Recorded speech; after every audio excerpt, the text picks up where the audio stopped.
For July 6, 2026, America, are you okay?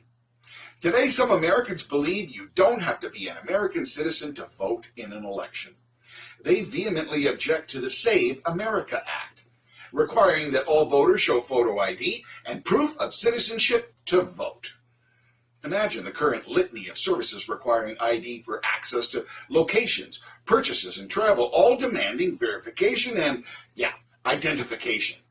Yeah, but some people demand that no voter ID be required to vote in an American election. It's limiting, right?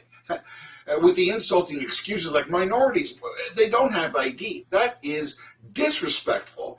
That is ridiculous. Or that, divorced women would be eliminated from voting. I mean, it's outrageous and it's completely false.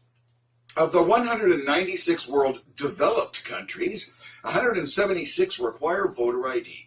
And for a little context, more than 63 have same-day voting and same-day results. Except for, of course, these countries, China, Iran, Iraq, Russia, North Korea, and American states like California, Illinois, New York, New Jersey, and 9 others. America, are you okay?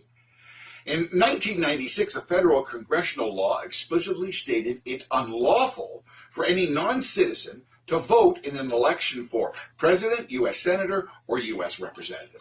Only American citizens have the privilege and the right to vote in an American election. So imagine, if you will, a large group of non-citizens, illegals, let's say left-wing socialists, for example, form a bloc of cohesive, socially organized, financed, unified voters.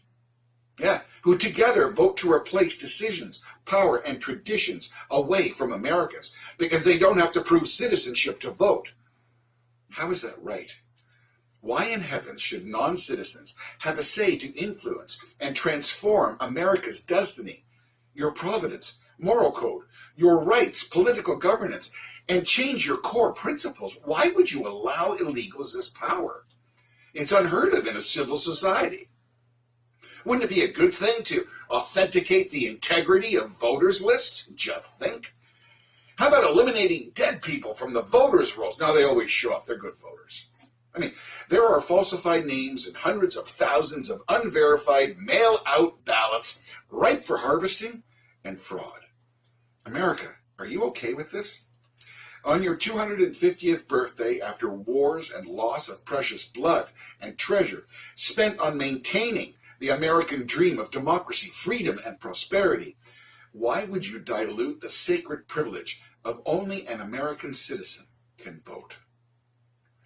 As the world watches your controversy on this voter ID business, there is shock and sadness that the leader of the free world, that's you, America, would forfeit and abandon such a sacred right based on fundamental common sense.